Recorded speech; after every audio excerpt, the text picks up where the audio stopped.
Hello students, स्वागत है आपका आईसीटी वर्चुअल क्लासेस में। मैं हूं कविता, आपकी साइंस टीचर। उम्मीद करती हूं आप सभी अच्छे होंगे और स्वस्थ होंगे। सो क्लास कंटिन्यू करेंगे अपना चैप्टर जिसमें हम बात कर रहे हैं लाइफ प्रोसेसेस की। और लाइफ प्रोसेसेस में हम पढ़ रहे हैं यहाँ पर डाइजेशन के बारे में। ठीक है, तो प्रीवियस टॉपिक जो है वो आपको पता है क्या चल रहा है, सीक्वेंस में आप लोगों को पढ़ना है। हमारा टॉपिक चल रहा था डाइजेशन, और डाइजेशन में अभी तक हम आपने पढ़ा है डाइजेस्टिव सिस्टम। ठीक है, डाइजेशन या डाइजेस्टिव सिस्टम में आपने कहा कि डाइजेशन जब होगा तो उसके 5 स्टेप होते हैं। इंपॉर्टेंट है, अगेन आप लोग इसे ध्यान में रखेंगे कौन कौन से स्टेप्स होते हैं। अब आपने समझा प्रीवियस लेक्चर में टीथ को, दांत को। ठीक है, और इसी के साथ हमने समझा सलाइवा को। नेक्स्ट हमने बात की यहाँ पे टंग के बारे में। नेक्स्ट हमारे पास आया है इसोफेगस में कैसे यहाँ पर डाइजेशन होता है। अब बात करेंगे स्टमक की, आमाशय के बारे में। ठीक है, स्टमक में कुछ चीजें समझेंगे, जैसे कि आपने कहा स्टमक के सबसे पहले पार्ट्स के बारे में बात करेंगे। अब यहाँ पर प्रीवियस लेक्चर में हमने हर एक पार्ट को बनाया था और हमने देखा था स्टमक की क्या होती है। यहाँ पे गैस्ट्रिक ग्लैंड होती है जिसमें अलग अलग टाइप की सेल्स होती हैं। ठीक है, जैसे हमने कहा कि यहाँ पे चीफ सेल होती हैं, नेक सेल होती हैं। ठीक है, तो ये सेल्स जो है यहाँ पे कुछ ना कुछ डाइजेस्टिव जूस को सिक्रीट कर रही हैं, और वो जो डाइजेस्टिव जूस हैं कोई डाइजेशन कर रहे हैं तो कोई डाइजेशन में हेल्प कर रहे हैं। ठीक है, ये चीजें हमने पढ़ी थी। अब प्रीवियस जब आपने पहले जब आपने चैप्टर पढ़ा और हमने हर एक डायग्राम को बनाया, तो आपने हर एक छोटे छोटे डायग्राम को वहाँ पे बनाया होगा। अभी हम इतना डिटेल नहीं जाएंगे क्योंकि हमें पूरा चैप्टर जो है वो कवर करना है।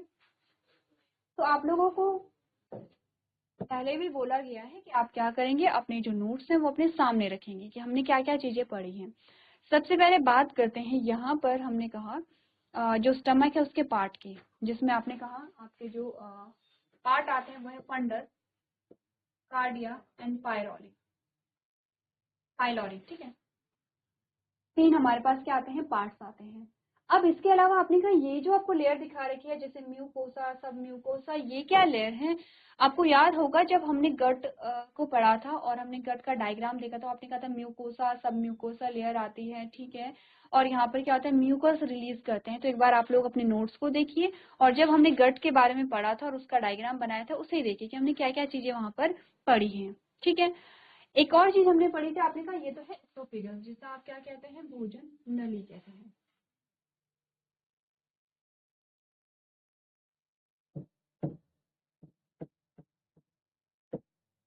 भोजन नली, आपने कहा भोजन नली जो है लोअर एसोफेगस स्फिंक्टर, यहाँ पर क्या आता है, एक स्फिंक्टर आता है। इस स्फिंक्टर को कहते क्या है, गैस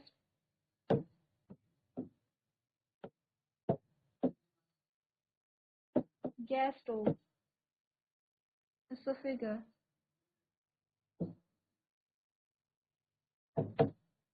स्फिंक्टर। ठीक है, क्यों यहाँ पे गैस्ट्रो जो टर्म है आपने कहा वो क्या है, स्टमक से रिलेटेड है। एसोफेगस जो है वो क्या है, यहाँ पे आपके एसोफेगस से रिलेटेड है। ठीक है, स्फिंक्टर का नाम हमने पढ़ लिया है। स्फिंक्टर का काम क्या था, आपने कहा जो खाना यहाँ पे पेट में आ गया है आपकी, वो खाना वापस ना जाए। ठीक है, अब जैसे किसी को वॉमिटिंग वगैरह होती है तो वो स्पेशल केसेस में है कि आप ट्रैवल कर रहे हैं या फिर हो सकता है एलर्जिक रिएक्शंस आपको देखने को मिल रहे हैं, वो एक अलग बात है। अदरवाइज हमने कहा यहाँ पे स्फिंक्टर, एक तो स्फिंक्टर यहाँ पे लगा होगा, एक यहाँ पर भी लगा होता है। ठीक है, तो यहाँ पर हमने कहा कि जो खाना है वो वापस ना जाए, जैसे अगर खाना पास हो गया है नेक्स्ट ऑर्गन में तो खाना वापस ना जाए, इसके लिए लगे होते हैं स्फिंक्टर। ठीक है, ये पूरा आपका स्टमक का पार्ट आता है। अब स्टमक में आपने कहा ये ड्यूडेनम का पार्ट आ गया है। ड्यूडेनम आपने पढ़ा था कि जो स्मॉल इंटेस्टाइन है, यहाँ से स्मॉल इंटेस्टाइन शुरू हो जाती है, उसका फर्स्ट पार्ट यहाँ पर आ जाता है। ये जो डायग्राम है यहाँ तक की बात क्लियर है, कुछ कंफ्यूजन अगर है तो आप लोग यहाँ पे बता सकते हैं। अब गैस्ट्रिक ग्लैंड, गैस्ट्रिक ग्लैंड में हमने कुछ सेल्स के नाम पढ़े, नेक सेल आपने पढ़ा था, पैराइटल सेल पढ़ा था, चीफ सेल आपने पढ़ा था। 3 सेल्स की हमने बात की थी। मैं बार बार आपको कह रही हूँ कि आपको क्या करना है, डायग्राम देखना है। कैसे हमने पढ़ा था, आपने कहा था ये है स्टमक, ये पूरा स्टमक आता है इस प्रकार से। ठीक है, ये स्टमक है। इसी स्टमक में अगर मैं कहूँ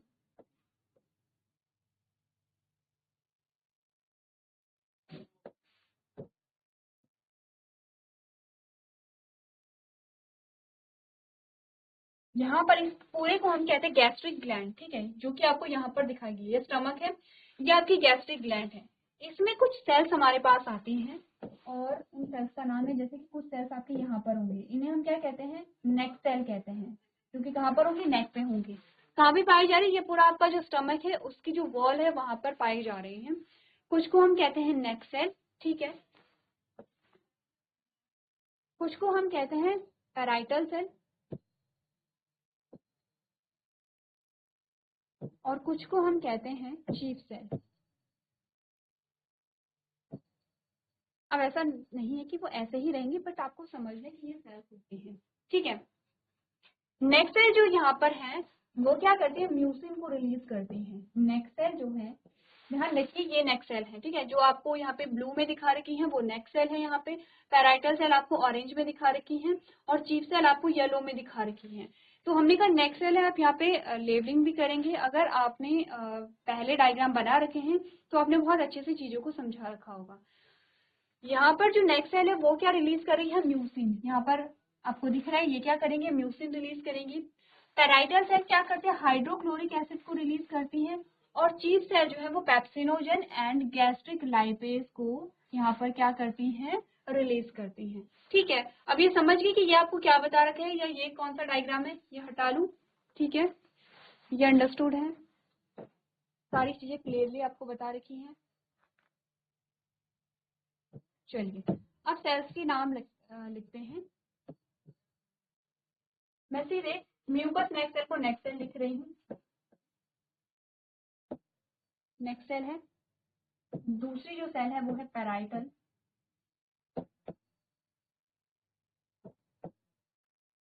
दूसरी जो सेल हमारे पास आती है वो है पैराइटल,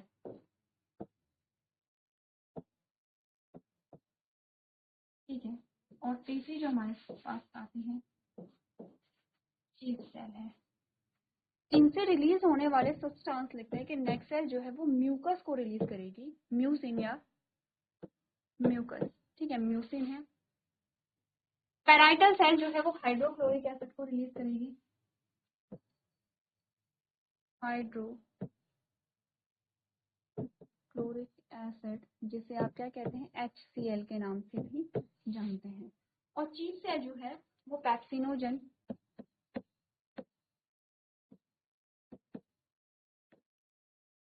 और क्या रिलीज कर रही है, गैस्ट्रिक लाइपेज या लाइपेज सीरियल लाइपेज लिखते हैं, ठीक है। ये कहाँ पाई जाती हैं, आपके स्टमक में जो गैस्ट्रिक ग्लैंड है उनमें कुछ सेल्स पाई जाती हैं और उनके जो सिक्रीशन है वो यहाँ पर हमारे पास इस प्रकार से आते हैं, ठीक है। अब काम देखेंगे इनका कि इनका काम क्या है। सबसे पहले जानेंगे हाइड्रोक्लोरिक एसिड के बारे में। हाइड्रोक्लोरिक एसिड के क्या क्या फंक्शंस हमारे पास आते हैं। आपने कहा हाइड्रोक्लोरिक एसिड जो है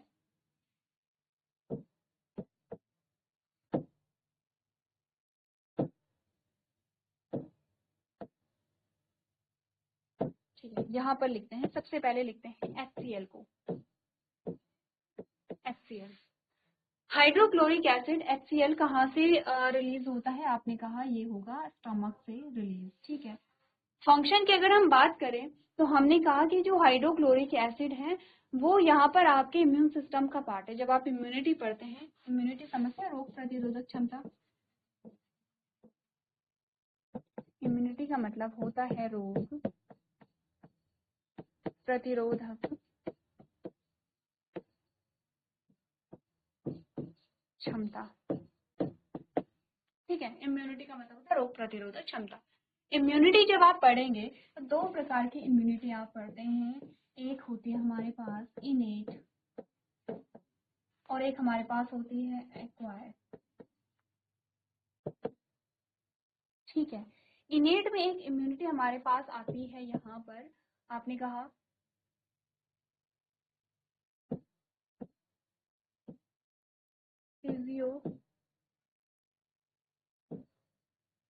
फिजियोलॉजिकल बैरियर, और फिजियोलॉजिकल बैरियर का एग्जांपल आता है हाइड्रोक्लोरिक एसिड। अब हम इतनी लंबी कहानी क्यों पढ़ रहे हैं, हम इतनी लंबी कहानी इसलिए पढ़ रहे हैं कि आप दो टॉपिक को यहाँ पे रिलेट कर सकें। ऐसा नहीं है कि चैप्टर में जो हमारे पास होगा हमें उसी को पढ़ना है, हमें किसी टॉपिक के बारे में पढ़ना है तो कोशिश करेंगे मैक्सिमम जो टॉपिक है या मैक्सिमम उससे रिलेटेड जो हमारे पास फैक्ट आते हैं उसके बारे में हम बात करें। हाइड्रोक्लोरिक एसिड सिंपली हमने कहा कि इम्यूनिटी आपको प्रोवाइड करता है, आपके इम्यून सिस्टम का पार्ट है। इम्यून सिस्टम जो है आपका दो प्रकार का होता है, इनेट और एक्वायर। इनेट का मतलब होता है जन्मजात, जन्मजात, ठीक है। और एक्वायर्ड का मतलब होता है अर्जित, जिसे क्या किया है, अर्जित किया गया हो, ठीक है।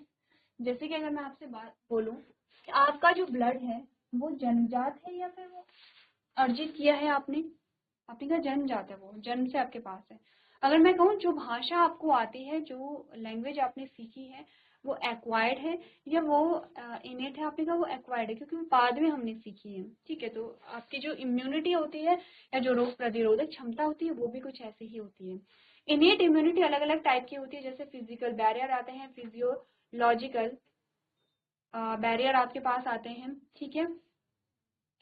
और फिजियोलॉजिकल बैरियर में आपके क्या क्या आते हैं, आपने कहा हाइड्रोक्लोरिक एसिड आता है, लाइसोजाइम आता है, जो कि आपके कहाँ पे होता है, आपके टीयर्स में होता है, आपके सलाइवा में होता है। इतनी बात तो हम समझ गए। तो एक्वायर्ड को मैं हटा लेती हूँ क्योंकि एक्वायर्ड के बारे में हम नहीं पढ़ रहे हैं। हाइड्रोक्लोरिक एसिड क्या करता है, इट विल किल, किसे किल करेगा,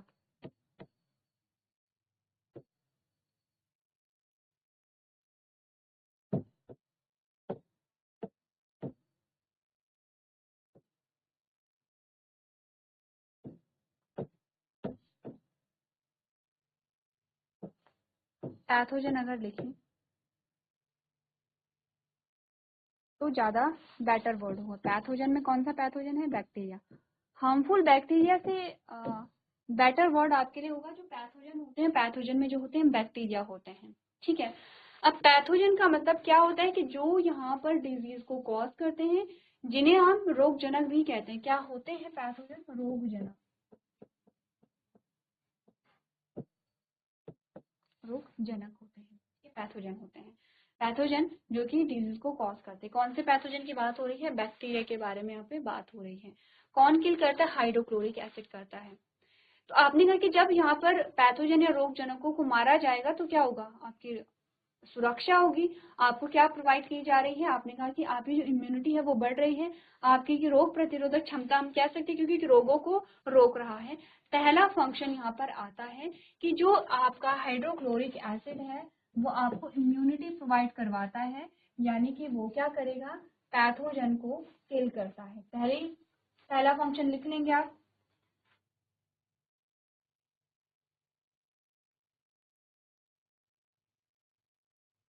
पहला फंक्शन लिख लेंगे। दूसरा जो फंक्शन हाइड्रोक्लोरिक का होता है वो क्या करता है, एसिडिक मीडियम प्रोवाइड करता है, यानी कि जो अम्लीय माध्यम है वो प्रोवाइड किया जाता है। क्यों, क्योंकि आपने कहा कि ये फूड की नीड है। आपने कहा अगर आपका फूड मुंह में है तो उसका पीएच कुछ और था, स्टमक में है तो कुछ और है, स्मॉल इंटेस्टाइन में है तो कुछ और होगा।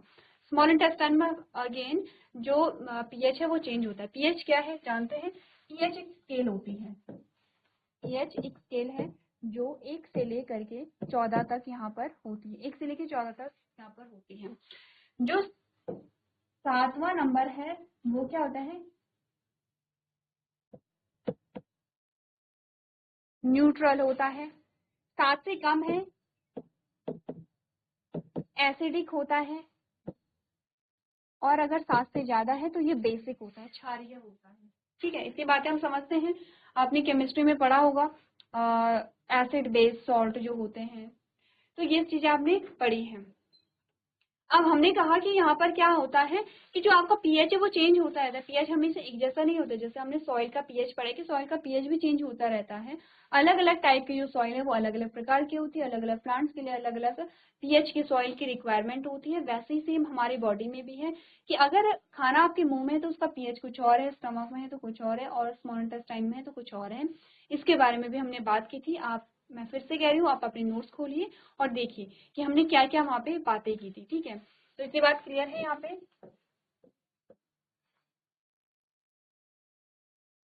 क्या क्या काम आपने बोले हैं? एक तो आपने बोला कि क्या किसे किल करेगा, पैथोजन को किल करेगा।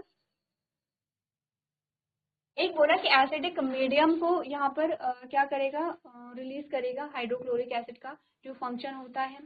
तो इस प्रकार से हमने क्या कहा कि जो हाइड्रोक्लोरिक एसिड है वो क्या कर रहा है, जो डाइजेशन है उसके लिए भी फेवरेबल कंडीशन को यहाँ पे क्रिएट कर रहा है, साथ ही साथ हमें हमारी रक्षा भी कर रहा है जो कि यहाँ पे हार्मफुल सब्सटेंस होते हैं। ठीक है, इसके अलावा आयरन एब्जॉर्प्शन में भी या आयरन के ट्रांसफर कन्वर्जन में भी क्या होता है, ये एक स्टेट से दूसरी स्टेट में ये कन्वर्ट करने में हेल्पफुल होता है। हाइड्रोक्लोरिक एसिड का फंक्शन आपको पता चला है।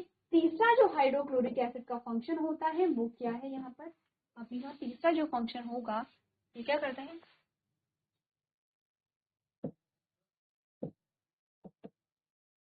ये पेप्सिनोजेन को पेप्सिन में कन्वर्ट करेगा। अब पेप्सिन क्या करेगा,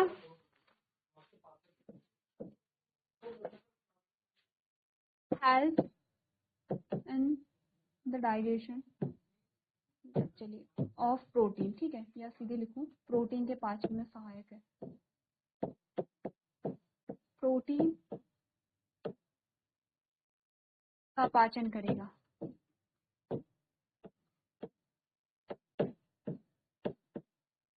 क्या करेगा पेप्सिन, प्रोटीन का पाचन करेगा। हमने क्या बोला, देखिए रिलीज क्या हुआ है, जो चीज सेल है उससे क्या हुआ, पेप्सिनोजेन रिलीज हुआ है। और यहाँ पे क्या किया जाता है, पेप्सिनोजेन को पेप्सिन में कन्वर्ट किया जाता है। क्यों किया जाता है, क्योंकि हमने पेप्सिनोजेन क्या है, इनएक्टिव फॉर्म है। इट मीन्स कि पेप्सिनोजेन यहाँ पे प्रोटीन का डाइजेशन नहीं कर पाएगा। प्रोटीन का डाइजेशन कब होगा, जब पेप्सिनोजेन को एक्टिव फॉर्म में कन्वर्ट किया जाएगा। और पेप्सिनोजेन की जो एक्टिव फॉर्म होगी वो होगी पेप्सिन। यहाँ पर कौन करेगा, हाइड्रोक्लोरिक एसिड इसे क्या करेगा, कन्वर्ट करेगा। क्या समझे आप कि प्रोटीन का डाइजेशन तभी होगा जब हाइड्रोक्लोरिक एसिड पेप्सिनोजेन को पेप्सिन में कन्वर्ट करेगा, और डाइजेशन वहां पे तभी होगा स्टमक में जब हाइड्रोक्लोरिक एसिड वहां पे एसिडिक मीडियम को क्रिएट करेगा।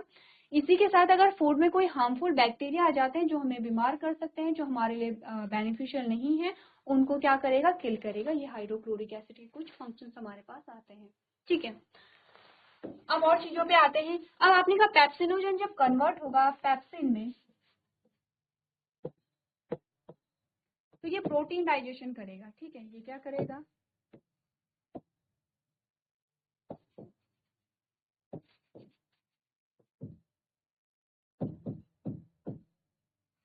प्रोटीन डाइजेशन करेगा। लाइपेज रिलेटेड है लिपिड से, तो ये क्या करेगा, लिपिड का डाइजेशन करेगा। ध्यान रखिए यहाँ पर क्या होता है, जो एक प्रोटीन है केसिन, ठीक है, तो केसिन के डाइजेशन के लिए भी यहाँ पे अलग से क्या होता है, जो डाइजेस्टिव जूस है वो यहाँ पे रिलीज होते हैं। अब पेप्सिनोजेन का आपको पता है प्रोटीन का होगा, लाइपेज जो है वो लिपिड का होगा। हाइड्रोक्लोरिक एसिड का फंक्शन आपको पता चल गया है। अब आता है म्यूकस, या जो म्यूसिन जिसे हम कह रहे हैं कि इसका क्या फंक्शन होगा। हमने कहा हाइड्रोक्लोरिक एसिड क्या है, एक स्ट्रॉन्ग एसिड है,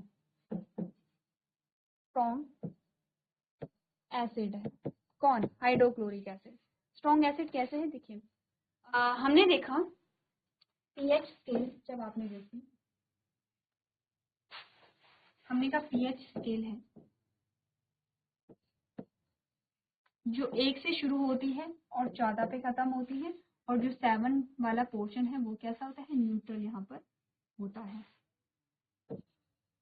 हमने कहा ये एसिड है और ये बेस है, अम्ल और क्षार जिसे हम कहते हैं। ठीक है, अम्ल और क्षार, ठीक है, ये क्या है, अम्ल और क्षार हमारे पास आते हैं। आपने कहा जितना कम नंबर होगा 1 यानी कि 1 2 3 4 5 6 7 8 9 10 11 12 13, ये थोड़ा कंजेस्टेड हो गया बट अंडरस्टूड है कि इतने कंजेस्टेड नहीं होते हैं नंबर। ठीक है, अब हमने कहा जितना कम नंबर होगा, जितना कम नंबर होगा उतना ही स्ट्रॉन्ग या उतना ही प्रबल अम्ल होता है। ठीक है, जैसे कि फॉर एग्जांपल कि एक का पीएच है 2 और एक का पीएच है 4, तो बताइए इन दोनों में से स्ट्रॉन्ग एसिड कौन होगा या प्रबल अम्ल क्या होगा? स्ट्रॉन्ग को हम कहते हैं प्रबल और वीक को हम कहते हैं दुर्बल। ठीक है, तो हम कहते हैं strong acid and weak acid जो होता है। तो आपने कहा स्ट्रॉन्ग जो एसिड है दोनों के कंपैरिजन में ये होगा क्योंकि इसका पीएच बहुत कम है, तो ये क्या है? स्ट्रॉन्ग एसिड है। तो हमने कहा फिर और वीक, इसके कंपैरिजन में ये क्या होगा? वीक एसिड है। ठीक है, अगर हम बात करें यहाँ पर बेस की, आपने कहा जितना ज्यादा नंबर होगा उतना स्ट्रॉन्ग बेस होगा। तो हमने कहा एक पीएच है यहाँ पर 8 और एक पीएच है यहाँ पर 10। तो स्ट्रॉन्ग बेस की अगर मैं बात करूँ, स्ट्रॉन्ग बेस की मैं बात करूँ तो कौन होगा यहाँ पे? पीएच 10 जिसका है वो स्ट्रॉन्ग बेस है। तो ध्यान रखिए दोनों में कंफ्यूज नहीं होना है, जितना कम पीएच है उतना स्ट्रॉन्ग एसिड है, जितना ज्यादा पीएच है उतना स्ट्रॉन्ग क्या है? बेस है। क्लियर है इतना? अब हमने कहा कि जो हाइड्रोक्लोरिक एसिड है वो क्या है? यहाँ पे स्ट्रॉन्ग एसिड है। अब आपके लिए होमवर्क में ये कि बताइए हाइड्रोक्लोरिक एसिड का पीएच कितना होता है? इतना तो पता है कि एसिड है और इतना भी पता है कि स्ट्रॉन्ग एसिड है। और एसिड इतने खतरनाक होते हैं कि वो क्या कहते हैं, किसी भी चीज को कुछ ही सेकंड में जला सकते हैं। आपने देखा होगा, जैसे आप क्या पढ़ते हैं, एसिड अटैक जैसी घटनाएं हम पढ़ते हैं।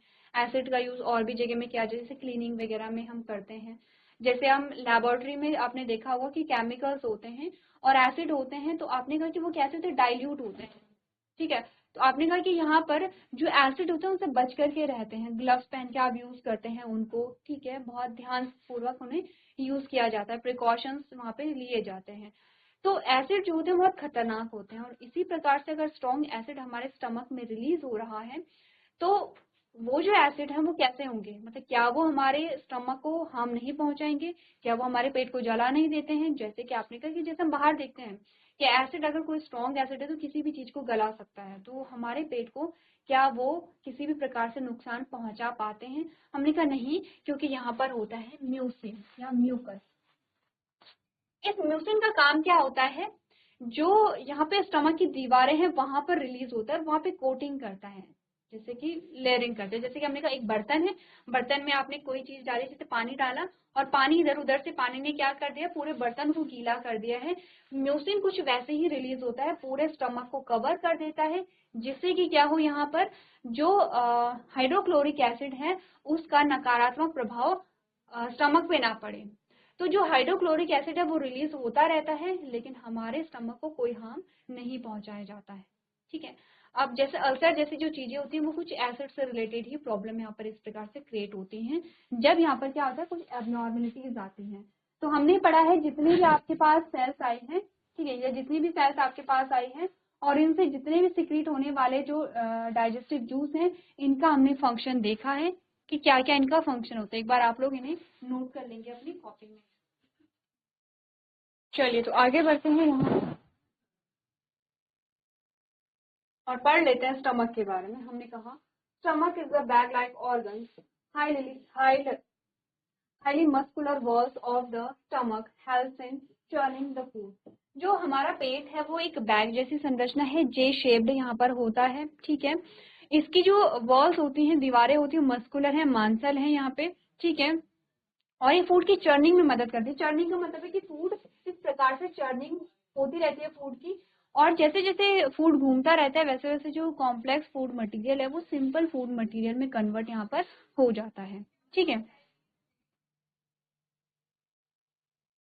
चलिए नेक्स्ट हमने कहा the walls of the stomach secret hydrochloric acid. Hydrochloric acid kill the germs which may be present in food.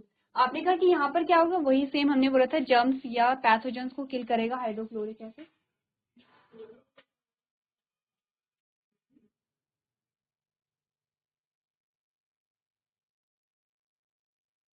ठीक है, नेक्स्ट हमने बात की है moreover it makes the medium inside the stomach as acidic. The acidic medium is necessary for gastric enzymes to work.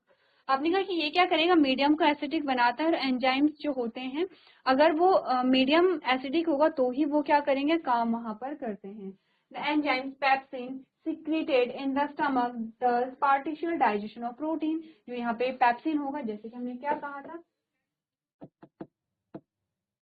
हमने कहा था pepsin जो है वो क्या करेगा, यहाँ पे प्रोटीन का डाइजेशन करता है। The mucus secreted by the walls of the stomach save the inner lining of the stomach stomach from getting damage from hydrochloric acid. ठीक है, तो क्या क्या चीजें हमने पढ़ी है? हमने कहा पेट एक थैलेनुमा अंग है, पेट के अत्यधिक मांसल दीवारें भोजन को मथने में मदद करती हैं। पेट की दीवारें हाइड्रोक्लोरिक एसिड स्रावित करती हैं। हाइड्रोक्लोरिक एसिड भोजन में मौजूद कीटाणु को मारता है। इसके अलावा ये पेट के अंदर के माध्यम को अम्लीय बना देता है। गैस्ट्रिक एंजाइमों को काम करने के लिए अम्लीय माध्यम आवश्यक है। पेट में स्रावित एंजाइम पेप्सिन प्रोटीन का आंशिक पाचन करता है। पेट की दीवारों से स्रावित बगलगम पेट की अंदरूनी परत को हाइड्रोक्लोरिक एसिड से क्षतिग्रस्त होने से बचाता है। इजी है, आगे बढ़े। चलिए, अब ये आपको बता रखा है break down of protein in stomach. Stomach में प्रोटीन का जो ब्रेक डाउन है वो कैसे होता है? जैसे कि हाइड्रोक्लोरिक एसिड है कि, ठीक है, ये पेप्सिनोजेन है। ठीक है, पेप्सिनोजेन जो होगा वो पेप्सिन में कन्वर्ट होता है with the help of hydrochloric acid. Hydrochloric acid क्या करेगा? यहाँ पे पेप्सिन में से कन्वर्ट करेगा। तो यहाँ पे जो पेप्टाइड जो है यहाँ पे उसे रिमूव कर दिया जाता है। ठीक है, और पेप्सिन यहाँ पे रह जाता है। उसके बाद जो डाइटरी प्रोटीन्स हैं वो अपने का पार्शियली डाइजेस्टेड प्रोटीन में कन्वर्ट हो जाते हैं। तो सिंपल सी बात है कि कॉम्प्लेक्स जो फूड मटेरियल है वो सिंपल फूड मटेरियल में यहाँ पे कन्वर्ट हुआ है। ध्यान रखिए, हमारे मुंह में कार्बोहाइड्रेट का डाइजेशन हुआ था, वो भी पार्शियल था। हमारे स्टमक में प्रोटीन का डाइजेशन हुआ है, वो भी पार्शियल है। पार्शियल का मतलब था आंशिक, आंशिक यानी कि कुछ मात्रा में, कंप्लीट डाइजेशन नहीं हुआ है। ठीक है, चलिए इसके बारे में हम बाद में बात करेंगे, क्योंकि जब आप पढ़ लेंगे लिवर। अच्छा, हम समझते हैं लिवर को। अब हमने कहा ये है लिवर, आपके पास आता है लिवर, जिसे आप क्या कहते हैं? यकृत कहते हैं। लिवर से आप एक देख रहे हैं कि कुछ नलिकाएं जा रही हैं, जिसे आप क्या कहते हैं? हिपैटिक डक्ट कहते हैं। ठीक है, आपने कहा कुछ डक्ट यहाँ से निकल रही है जिन्हें हिपैटिक डक्ट कहते हैं। जो आप ग्रीन कलर का देख रहे हैं ये होता है बाइल या पित्तरस। ठीक है, अब ये जो बाइल निकल रहा है ये एक बैग जैसी संरचना में भर जाता है, इसे कहते हैं पित्ताशय। ठीक है, पित्ताशय कहाँ भरेगा? पित्ताशय में भरेगा। आपने कहा ये हमारा लीवर है जिसे आप यकृत कहते हैं, उससे हिपैटिक डक्ट निकल रही है। हिपैटिक डक्ट में जो ग्रीन कलर का आप देख रहे हैं वो यहाँ पे बाइल होता है। बाइल क्या करेगा? इस बैग लाइक स्ट्रक्चर में क्या हो जाता है? स्टोर हो जाता है। अब ध्यान से देखिए आप, ये जो प्रोसेस चल रही है आप देख लीजिए कि पहले ये जो ग्रीन कलर का जो आप देख रहे हैं जो बाइल है वो पहले इस पाउच में जाएगा, उसके बाद नीचे जा रहा है। ध्यान से देखिए, अब देखिए पहले ये ऊपर जाएगा, उसके बाद ये नीचे आ रहा है। ये आपको क्या बताता है कि यहाँ पर जो गॉल ब्लैडर है उसमें जो बाइल है या पित्तरस है वो एकत्रित होता है। उसके बाद पहले क्या होगा? पहले यहाँ जाएगा, यहाँ से निकल करके कहाँ जाता है? आपने कहा छोटी आंत में जाता है। कहाँ जाएगा? छोटी आंत में जाता है। पहली चीज तो ये होती है। ठीक है, दूसरी चीज क्या होगी? आपने कहा पैनक्रियाज होगा दूसरा। ये आपका पैनक्रियाज है, जैसे ये आपका इसोफिगस होता है या भोजन नली है, ये स्टमक है या अमाशय है आपका। ठीक है, इस प्रकार से आगे को आपकी स्मॉल इंटेस्टाइन होती है और यहाँ से एक लीफ लाइक स्ट्रक्चर होता है जिसे हम कहते हैं अग्नाशय या पैनक्रियाज। अग्नाशय से भी आपने कहा कि पाचक रस निकलते हैं। ठीक है, जो यहाँ पे पैनक्रियाटिक डक्ट से निकलेंगे, और ये जो पाचक रस निकलते हैं ये अगेन कहाँ जाएंगे? स्मॉल इंटेस्टाइन में। फिर से आपकी क्या आ जाती है? छोटी आंत आ जाती है। तो इसमें आप यहाँ पे पैनक्रियाटिक जूस या अग्नाशयी रस और जो बाइल है दोनों को देख पा रहे हैं कि बाइल कहाँ जा रहा है? बाइल भी छोटी आंत में आ रहा है। और जो पैनक्रियाज है, पैनक्रियाज ये वाला स्ट्रक्चर है, ये जो लीफ लाइक स्ट्रक्चर आप लोग देख रहे हैं ये क्या है? यहाँ पे पैनक्रियाज होता है। तो पैनक्रियाज से जो पैनक्रियाटिक जूस है और जो बाइल है, जो आपका क्या है? पित्तरस है, वो कहाँ से? पित्ताशय से या गॉल ब्लैडर से कहाँ आया? छोटी आंत में आया। तो नेक्स्ट जो हमारा पोर्शन होगा यहाँ पे वो होगा छोटी आंत, और हम पढ़ेंगे छोटी आंत में डाइजेशन किस प्रकार से होगा। ठीक है, अब यहाँ तक की बात हमने कर ली है। मैं आपको बार बार कह रही हूँ कि नोट्स अपने सामने रखिए, क्योंकि आपने नोट्स अगर बनाए हैं तो और अच्छे से बनाए होंगे। डिटेल में हमने चीजें समझी हैं, तो आप लोगों को रिवीजन करते रहना है। यहाँ पर मैं फिर से बता रही हूँ डाइजेस्टिव सिस्टम बहुत इंपॉर्टेंट है, उसका डायग्राम आपको आना चाहिए यहाँ पर। तो इसी प्रकार से आज का जो सेशन है वो यहीं पे समाप्त होता है। आज के सेशन में हम इतना ही करेंगे। नेक्स्ट जो हमारा लेक्चर होगा उसे हम नेक्स्ट सेशन में स्टार्ट करेंगे। तो अभी तक क्लास में बने रहने के लिए आपका धन्यवाद।